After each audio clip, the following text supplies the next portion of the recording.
Bem-vindo a mais um podcast Vida Saudável em Debate. Hoje a conversa é com a psicanalista, a doutora Juliana, que é mestre e doutora em neurofisiologia pela Unifesp. E qual é o assunto? A gente vai falar de mente e corpo. Por que é que você abandona suas dietas? Por que que você não cuida da sua saúde? Por que que você não dá continuidade? Então eu tenho certeza que esse assunto cabe direitinho aí na sua vida. E se não é para você, é para um amigo, é para um parente, é para um marido, para o filho. Tem alguém que você conhece que precisa ouvir esse podcast. Então já ativa o sininho, já encaminha o link para aquela pessoa que você tem certeza que precisa ouvir a gente aqui no Vida Saudável em Debate. Eu vou começar pela doutora Juliana, pedindo para que ela se apresente, e depois nós vamos apresentar os nossos membros da mesa. A gente está com um integrante novo aqui, o Luciano, ele vai se apresentar. Mas doutora Juliana, pode se apresentar para os nossos ouvintes, por favor? Lógico, claro. Primeiramente, eu gostaria de agradecer, o convite, participando nesse podcast que é tão importante, sobre saúde, mente. Para quem não me conhece, meu nome é Juliana, eu sou psicanalista, tenho um mestrado e doutorado em neurofisiologia, outras pós-graduações também em fisiologia humana, em psicopedagogia, enfim, e hoje eu atuo no consultório como terapeuta. Muito obrigada. Luciano, pode se apresentar para a gente? Prazer imenso fazer parte dessa bancada. Sou Luciano Viana, já fazemos parte aí dos empreendedores também. E estou muito feliz aí, que a convidada também é uma amiga minha especial aí. Doutora Aline? Boa noite, eu sou a Aline, sou médica, trabalho com a endocrinologia voltada para o emagrecimento, envelhecimento saudável e tudo aquilo que você e seu corpo merecem. Muito obrigada. Doutora Juliana, fala um pouco pra gente o que é a neurofisiologia e como ela pode se relacionar com a psicanálise. Perfeito. A neurofisiologia, ela é uma área que ela está dentro de uma área maior, que é a neurociências. A neurofisiologia, ela estuda o sistema nervoso, desde da parte menor, vamos dizer assim, que é o neurônio, até os circuitos cerebrais mais complexos, Então, a neurofisiologia, ela estuda o funcionamento do sistema nervoso. A psicanálise, ela já é uma abordagem terapêutica e uma teoria. Ela foi desenvolvida por Freud, que foi um neurologista austríaco, e a psicanálise, ela trata do inconsciente. Então, ela tenta trazer à tona aquilo que está no nosso inconsciente. E esse inconsciente, ele rege o nosso comportamento, as nossas práticas no dia a dia. Então, essas duas áreas, elas conseguem conversar, se relacionar no seguinte sentido. As duas estudam, a mente, o cérebro humano, uma do ponto de vista psíquico, outra do ponto de vista fisiológico. Eu posso dizer que um é físico e outro é mental. Ah, perfeito. Perfeito. Isso. Isso mesmo. A gente está aqui para falar das pessoas que desistem, É muito comum, eu vejo isso, eu tenho uma loja de produtos naturais, o quanto as pessoas desistem muito, não sei se é fácil, para mim talvez seja, mas para a pessoa talvez não. O quanto as pessoas desistem, o quanto elas são resistentes a cuidar da própria saúde, Quando você fala em cuidar da saúde, parece que fica em segundo plano, mesmo quando as pessoas estão muito doentes. Sim. Ou elas só procuram ajuda quando elas sabem que elas vão morrer, o médico dá quase que uma ultimato para morrer. Por que essa questão é tão complicada para as pessoas? Sim, é uma questão bem complicada e ela tem a gente pode olhar para ela em dois aspectos, Um aspecto a gente pode pensar no próprio cérebro em si, no funcionamento do sistema nervoso e de uma outra maneira a gente pode pensar nas ações psíquicas, Então, em relação ao sistema nervoso, vou explicar para vocês, mas eu vou começar lembrando de duas características principais do sistema nervoso. Uma das características do sistema nervoso é a economia de energia. Ele trabalha com a economia de energia. E uma outra característica dele é que ele busca aquilo que dá prazer. Então, são características do próprio cérebro, E pensando nessas duas situações, economia de energia e busca do prazer, pensando nisso, a dieta e o exercício, eles estão indo contra algo que é natural do organismo, O exercício, por exemplo, a gente gasta energia, A gente sai de um comodismo, E não é prazeroso no começo. Pelo menos no começo não, né, Luciano? Exatamente. No começo não, depois ele fica prazeroso. E a dieta, a mesma coisa, né? Se você olha para a dieta, ela tem ela vai contra esses dois princípios do cérebro também, a dieta, né? Economia de energia não, né? A gente entra em déficit calórico para conseguir emagrecer. E prazeroso, gente, não tem prazer na comida saudável para quem nunca comeu a comida saudável. Então, não é nada prazeroso. E o nosso cérebro, inclusive, falando de prazer, ele tem alguns circuitos específicos, né, que trazem esse prazer à tona, né, em relação à alimentação mesmo, né, os industrializados, enfim, você vê que eles têm uma quantidade grande de gordura e de açúcar ou de sal, né, são todas substâncias que, quando ingeridas, elas geram liberação de dopamina. A gente tem um circuito bem específico que vicia a gente no prazer, que é um circuito que ele é chamado de via córtico-mesolímbica, se eu não me engano, dopaminérgica. Então, são áreas do cérebro, né, que são interligadas com neurônios, e o neurotransmissor responsável por isso é a dopamina. Então, você come um chocolate. Comer um chocolate lá no mesencéfalo, começa a estimular o neurônio que libera numa outra região, núcleo accumbens, que é lá no sistema límbico, dopamina. Essa dopamina vai até o córtex pré-frontal e te dá uma explosão de prazer. Né? Então, e tudo isso tem uma retroalimentação positiva. Então, quanto mais prazer eu quero. Né? Então, esse circuito é um circuito que a gente chama de circuito de recompensa do cérebro, né? Ou vício-recompensa ou circuito do prazer. E pensando na alimentação, esse circuito é super ativado. Não só a alimentação, né? As redes sociais hoje em dia, né? As a curtidas, gratificação. né? Exatamente, a gratificação tá toda em cima disso. Por isso que quando a pessoa come um docinho, ela mais vontade tem de comer. Exatamente. E no começo, quando você fica... Tem gente que às vezes faz uma dieta muito restritiva e corta o açúcar. Entra em abstinência nos primeiros dias aí, chega a ter dor de cabeça, tremedeira, porque é como se fosse um vício. Eu já li a respeito até que comparam o açúcar com o vício da cocaína. Na verdade, a via é a mesma, né? A via é a mesma, uma via de vício-recompensa. Então, tudo aquilo, lógico, as áreas estimuladas são outras, mas tudo aquilo que, né, gera o prazer, libera dopamina, você tende a repetir. Porque né? tem pessoas que conseguem fazer essa troca rápida, né? Assim, tem gente que hoje eu não vou comer mais açúcar a partir de hoje e realmente consegue ficar, às vezes, anos sem comer açúcar de um dia para o outro. E tem pessoas que precisam realmente de uma transição. Isso é deficiência? Isso é de cada um? É falta de vitamina? Falta de quê no cérebro? Então, Luciano, tem várias correntes filosóficas a respeito disso, né? O vício em alguma coisa, toda vez que você tenta sair do vício, você entra nesse mecanismo de abstinência. Mas tem um tempo para o organismo, né, reagir a isso e gostar da nova realidade, né, se adaptar à nova realidade.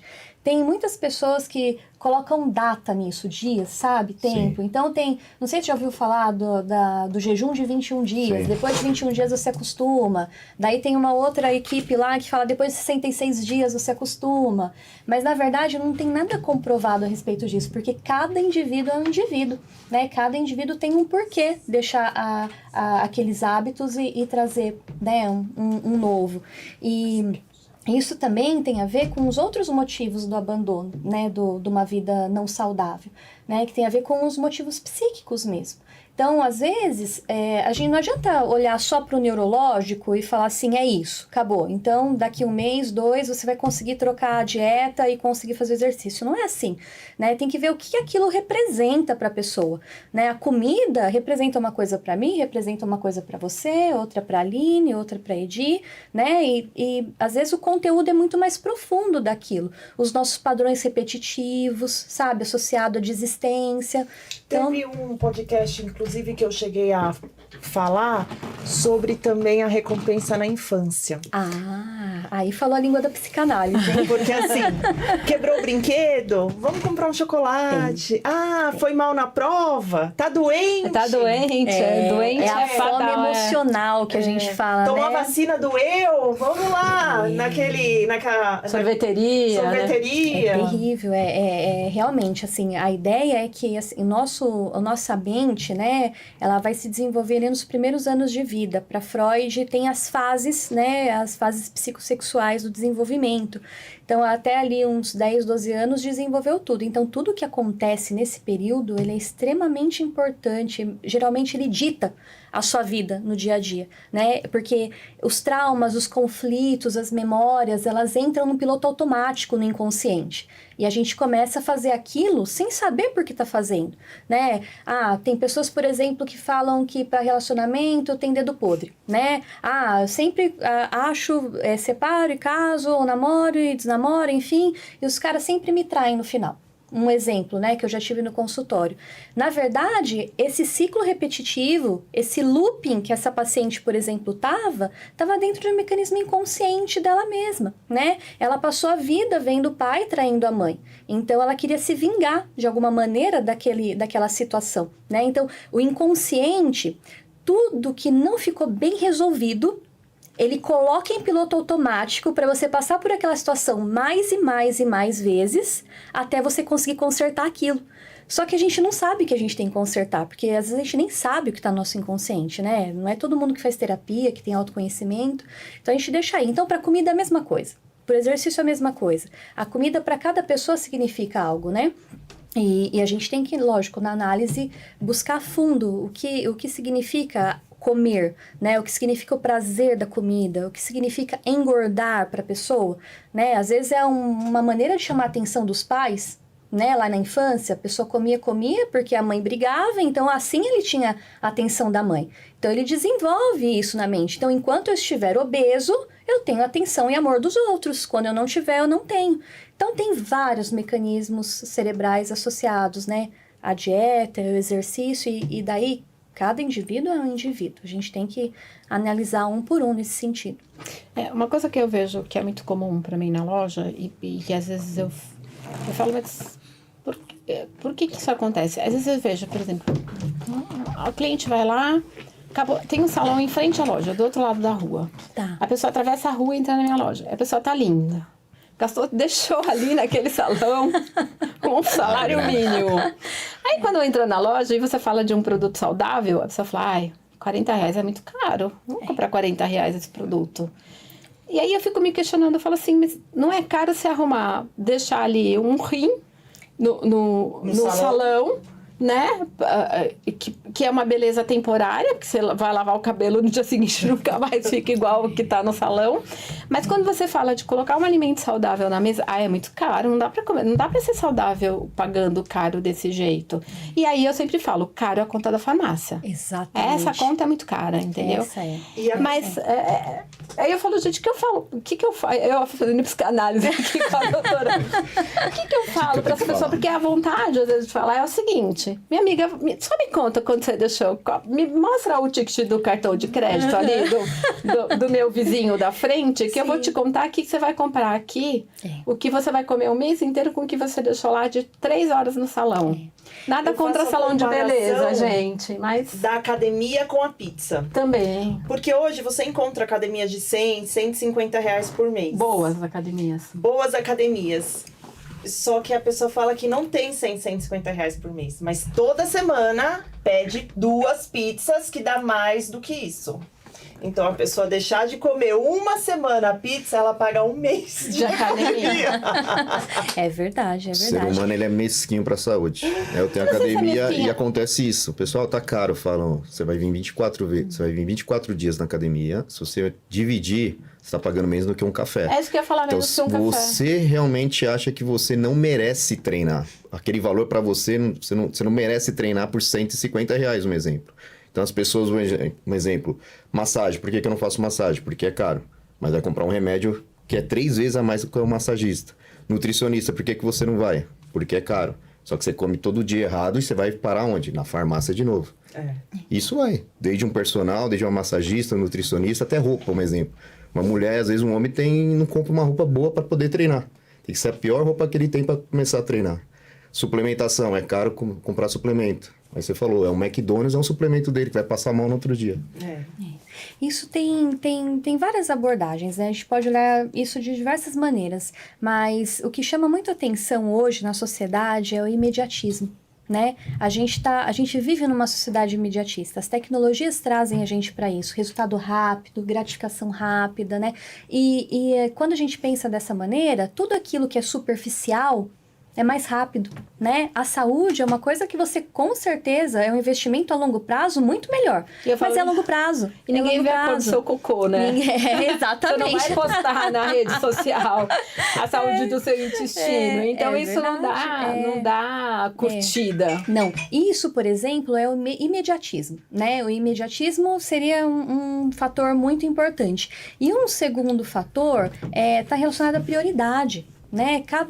Cada ser humano tem os seus valores, né? E tem suas prioridades. Então, é o que o cérebro vê como prioridade, não é o que ele quer, muitas vezes, que seja prioridade. Lógico, todo mundo hoje em dia tem acesso a um monte de periódico, de podcast, enfim, né? A literatura sobre ser saudável. Todo mundo sabe que é muito mais saudável ir para uma academia pagar do que comer uma pizza, né? Mas daí vem o imediatismo. Qual que me dá mais prazer? A pizza momentânea, né? momentânea, exatamente. E vem o imediatismo. A pizza dá o prazer, mas ela não vai dar o retorno, né? Que tá lá atrás. Até tem uma frase bem interessante, se eu não me engano é de Dalai Lama, né? Que ele fala assim, uma coisa é felicidade, outra coisa é prazer. Nem tudo que te traz prazer traz felicidade, né? Então, a gente tem que focar nisso, pensar sobre isso. E daí é a questão da superficialidade, do resultado rápido, do prazer, né? Que tá hiperestimulado na sociedade de hoje. E quando a gente pensa assim, qual que é o momento que eu preciso indicar para o meu paciente, por exemplo, procurar um psicanalista para me ajudar até mesmo no tratamento? Sim, então, na verdade, o profissional pode indicar, mas nem sempre o paciente vai até o terapeuta, porque é uma decisão muito, muito própria. Assim, por exemplo, como algumas pessoas têm vícios, né, em algumas drogas, enfim, elas precisam tomar consciência de que elas precisam de ajuda para receber ajuda. A pessoa, por exemplo, que quer fazer uma dieta e não consegue, ela tem que entender que ela não consegue.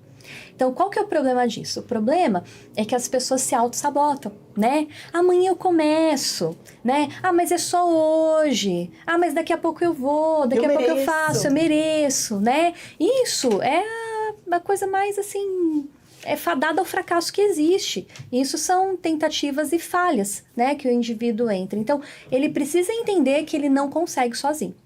Ele precisa entender. E quando ele entende isso, né, lógico, a orientação de um profissional, ele busca a terapia. E na terapia, daí ele vai entender por que ele não consegue.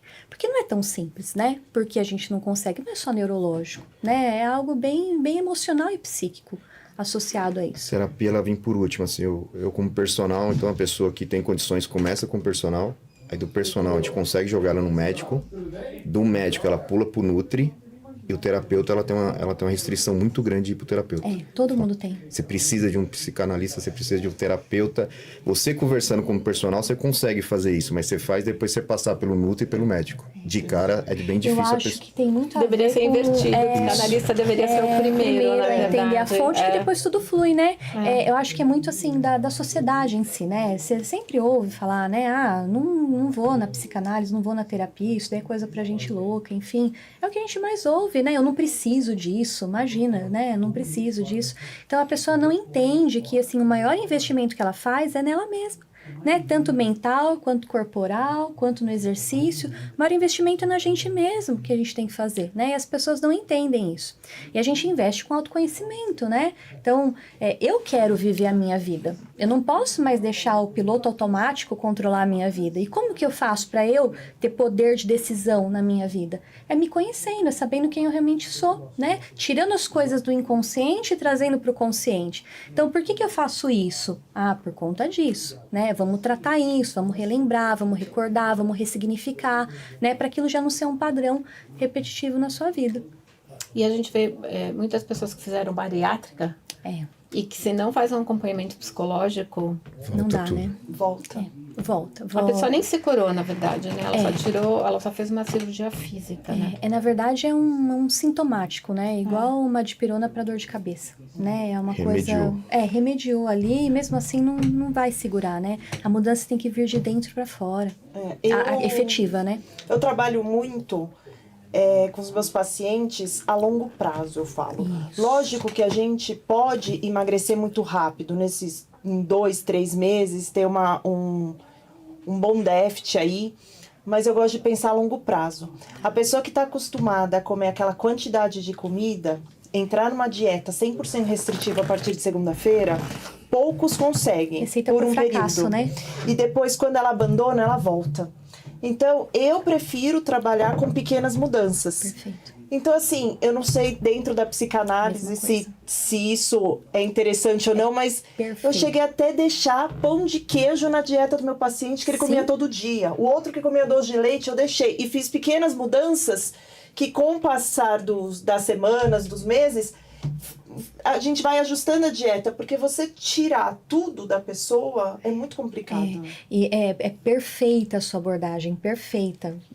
Até parabenizo você por ter essa visão. De verdade. Obrigada. Se todos tivessem essa visão, né?